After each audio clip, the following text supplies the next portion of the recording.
یہ قلب ایک مقام ہے. اس کو یہ کہتے ہیں کہ قلب ایک برتن ہے, ایک ظرف ہے. ظرف کہتے ہیں برتن کو. تو قلب ایکچولی ایک برتن ہے, ایک کنٹینر ہے, اس کے اندر روح موجود ہے. روح کا مقام کیا ہے؟ قلب کے اندر ہے. تو اللہ پاک نے روح کو جسم کے اندر قلب میں رکھا. اور یہ جو جسم ہے, یہ جو فزیکل باڈی ہے, یہ جو ہمارا فزیکل ایگزسٹنس ہے, یہ کیا ہے؟ یہ باڈی کیا ہے؟ کچھ ایلیمنٹ سے, کچھ عناصر سے مل کر بنایا گیا. مٹی سے, اس میں آگ کا عنصر بھی ہے, مٹی تو ہے ہی, آگ بھی ہے, پانی بھی ہے, ہوا کے اثرات بھی اس میں شامل ہیں. تو آگ, پانی, مٹی, ہوا, اس کے اثرات شامل ہیں. اب یہ جو چیزیں ہیں, ان کا تعلق کیا ہے؟ یہ مٹیریلسٹک ورلڈ, ایک مادی دنیا سے. جب یہ اثرات جو ہیں, یہ اثرات جسم پر غالب آتے ہیں. ریپیٹ کر رہا ہوں کہ یہ ذہن میں رکھیں کہ روح کیا ہے؟ روح جسم کے اندر ہے, جو نظر نہیں آتی, ایک ٹرانسپیرنٹ, ایک لطیف چیز ہے, قلب کے اندر ہے. ٹھیک ہے, پھر اس کے بعد روح, روح کے بعد قلب, قلب کے بعد جسم. اور جسم کا واسطہ جو ہے مٹیریلسٹک ورلڈ, مادی دنیا سے پڑتا ہے. اور وہ جو مادی دنیا کے اثرات ہیں, وہ جو غالب آتے ہیں جسم کے ذریعے قلب پر, اور قلب مائل ہوتا ہے کس طرف؟ خواہشات کی طرف. یعنی جب اثرات جسم پر غالب آتے ہیں تو جسم جو ہے وہ مادی دنیا کی طرف مائل ہوتا ہے. اور دنیا کی طرف مائل ہونا, اس طرف راغب ہونا, اٹریکٹ ہونا, اسے خواہشات کہتے ہیں. اور یہ جو خواہشات کو جو ڈیل کر رہا ہوتا ہے, وہ نفس کر رہا ہوتا ہے. تو یہ سٹیجز ہم پہلے بھی یہ ڈسکس کر چکے ہیں کہ روح اصل چیز ہے, قلب کے اندر رکھی گئی, اور قلب کا واسطہ پڑتا ہے نفس سے, نفس کا واسطہ پڑتا ہے خواہشات سے, جسے ہم خواہشات نفس کہتے ہیں. اب یہ نفس بھی ایک ایسی لطیف یا ٹرانسپیرنٹ چیز ہے جو جسمانی خواہشات کی طرف ہو تو برائیوں میں پڑ جاتا ہے. اب یہ نفس ایک بڑی عجیب چیز ہے. یہ جب یوں سمجھ لیں کہ یہ ایک درمیانی چیز ہے. یہ جب خواہشات کی طرف مائل ہوتا ہے, خواہشات کی طرف ہو, تو یہ برائیوں میں پڑ جاتا ہے, گناہوں میں پڑ جاتا ہے. اور اگر خواہشات سے دور ہو تو یہ قلب کی طرف, روح کی طرف مائل ہونا شروع ہو جاتا ہے, روح کی طرف, یا روح اس پہ غالب ہوتی ہے. تو کیا ہوتا ہے کہ نفس میں روحانیت شامل ہو جاتی ہے. یہ سارے کے سارا جو ہے نا, ایک ہی چیز کی مختلف شکلیں ہیں. جیسے یہ پورا جسم ہے, تو اس جسم میں دل بھی ہے, گردے بھی ہیں, لنگس بھی ہیں, اور بہت سارے آرگنز ہیں, دماغ بھی ہے. مگر ہے کیا یہ پورے کے پورا مجسم کیا ہے؟ یہ ایک باڈی ہے, ہیومن باڈی ہے, انسان کا جسم ہے, انسان ہے. اسی طریقے سے انسان کے اندر یہ ٹرانسپیرنٹ یا لطائف ہیں, کچھ سینسرز ہیں جن کو لطائف کہتے ہیں, جو نظر نہیں آتے. اس میں روح بھی ہے, قلب بھی ہے, نفس بھی ہے. یہ آپس میں ایک دوسرے کے ساتھ کنیکٹڈ رہتے ہیں, جیسے باقی تمام آرگنز یا اعضاء ایک دوسرے کے ساتھ بایولوجیکلی کنیکٹڈ ہوتے ہیں. اس طرح سے باطنی طور پہ یہ ایک دوسرے کے ساتھ کنیکٹڈ ہوتے ہیں. روح, قلب, نفس اور باقی لطائف ہیں. نفس سمجھ میں آ گیا کہ نفس ایک ایسی چیز ہے کہ یہ دنیا کی طرف جب مائل ہوتا ہے تو اس میں خواہشات پنپتی رہتی ہیں, بڑھتی رہتی ہیں. اور اگر نفس جو ہے وہ اپنے آپ کی طرف توجہ کرتا ہے تو روح کی طرف اس کی توجہ ہوتی ہے, اور پھر روح جو ہے نفس پہ غالب آنی شروع ہو جاتی ہے. اور نفس کیا ہوتا ہے؟ نفس ہی روحانی ہونا شروع ہو جاتا ہے, نفس میں روحانیت شامل ہو جاتی ہے. اب یہ جو نفس ہیں, اس کے دنیا میں کچھ نام ہیں, مختلف نام ہیں. روح کو بھی نفس کہتے ہیں, روح کو بھی اکثر جو ہے وہ نفس کہتے ہیں. اور خون, بلڈ, اس کو بھی نفس کہتے ہیں عربی میں, یا جو ہے اصطلاحاً بھی. اور نظر جو ہے, یا کسی کو نظر لگ جانا, یا یہ نظر سے دیکھنا, اس کو بھی نفس کہتے ہیں. سانس لینا, تنفس, تنفس ہے نا, سانس لینا, یہ بھی نفس سے اس کا تعلق ہے, یہ بھی نفس ہے. دماغ یا عقل یا مائنڈ جو دنیا کی فکر میں رہتا ہے, اس کو بھی نفس کہتے ہیں. اور یہ جو جان یا ذات, اس کو بھی نفس کہتے ہیں. تو جب نفس مادی دنیا سے یا دنیاوی خواہشات سے لا تعلق ہوتا ہے, باہر کی دنیا سے کٹ کر لا تعلق ہوتا ہے, تو یہی نفس, نفس مطمئنہ, یہی نفس, نفس بدلتا نہیں ہے, کوئی نئی چیز نہیں آ جاتی ہے, نفس وہی ہوتا ہے, لیکن اس کا اسٹیٹ, اس کی حالت, اس کی کیفیت بدل جاتی ہے.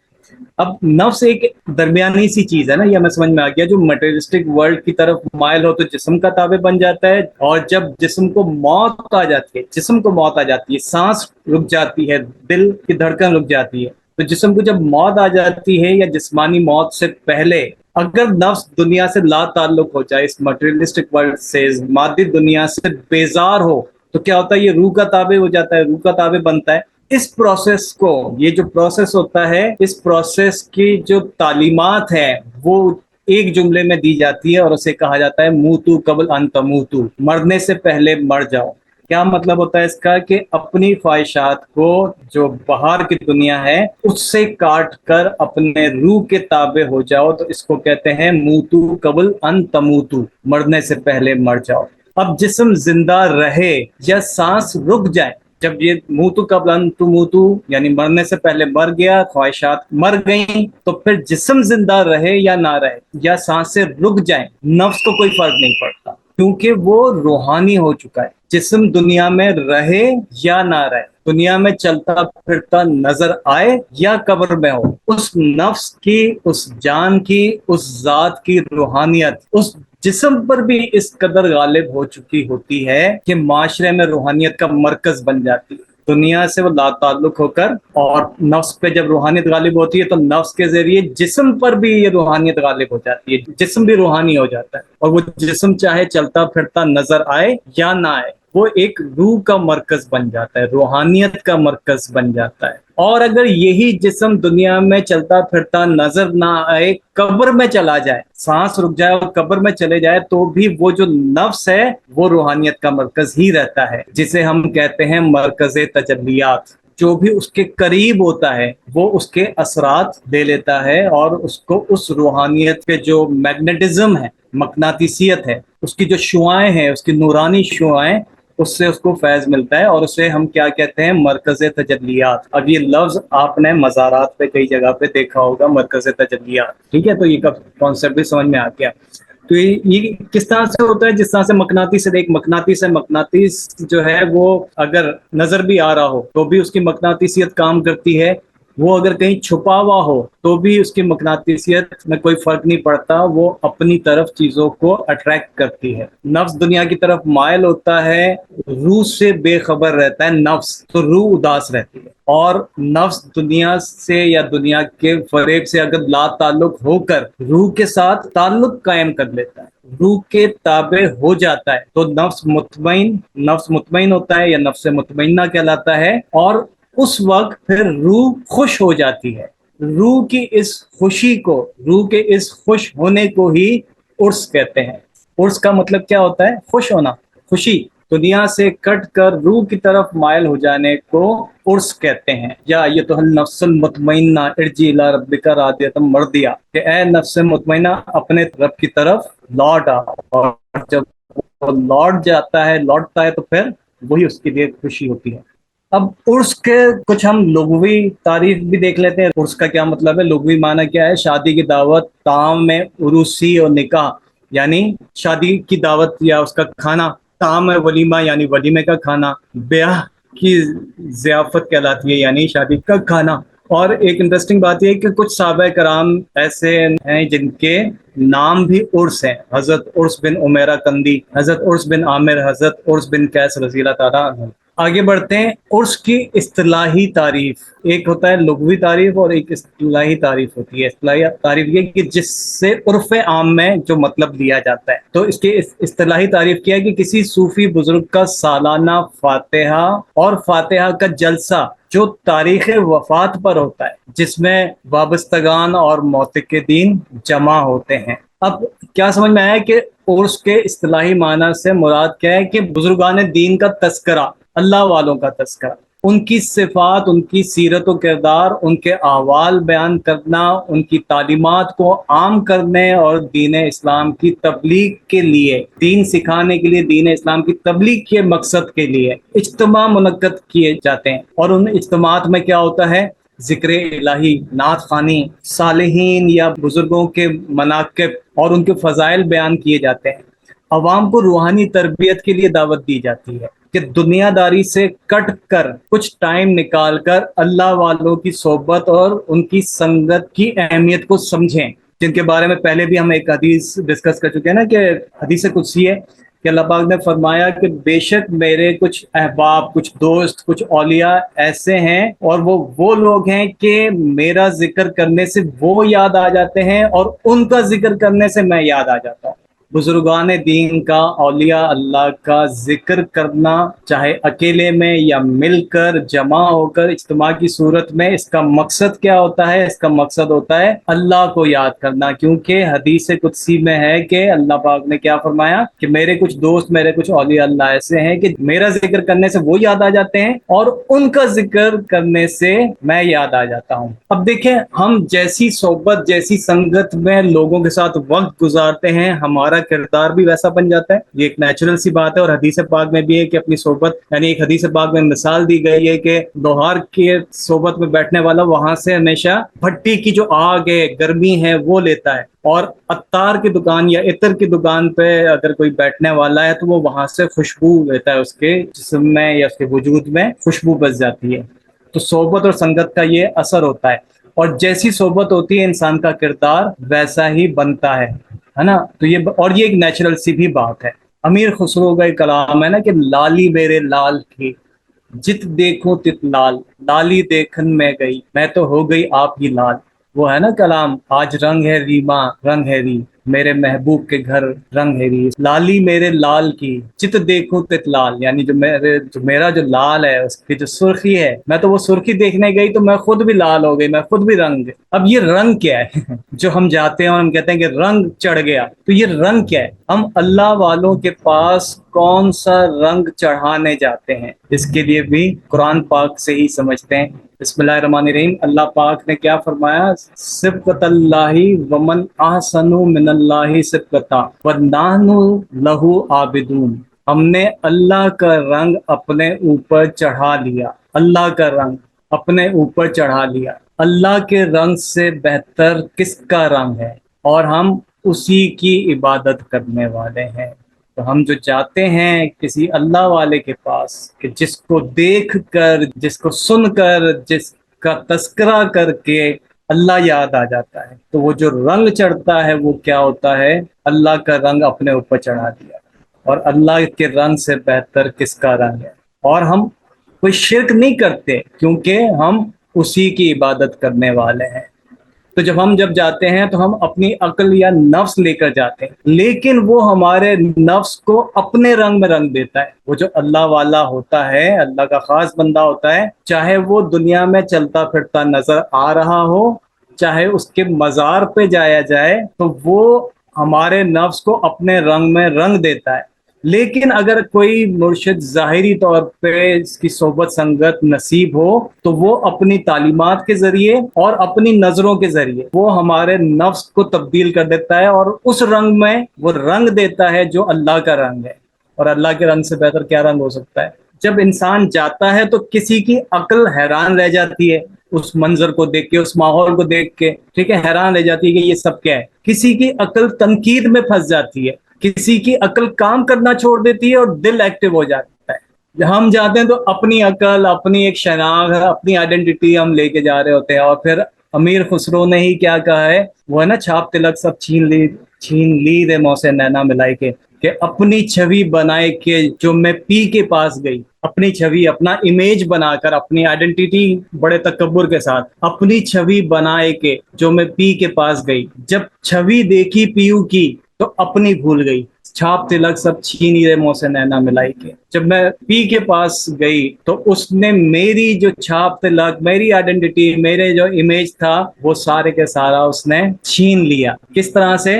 ایک ٹرانسفارمیشن، نظر سے نظر ملا کے، اپنی چھوی بنائی کہ جو میں پی کے پاس گئی، جب چھوی دیکھی پیہو کی تو اپنی بھول گئی، چھاپ تلک سب چھین لی موہ سے نینا ملائی کے۔ پھر آگے ہے کہ بات عدم کہہ دی۔ عدم کیا؟ عدم ہوتا ہے راز، سیکرٹ۔ بات عدم کہہ دی نیرے موہ سے نینا ملائی کے، کہ مجھ سے نظریں ملا کے راز کی بات کہہ دی۔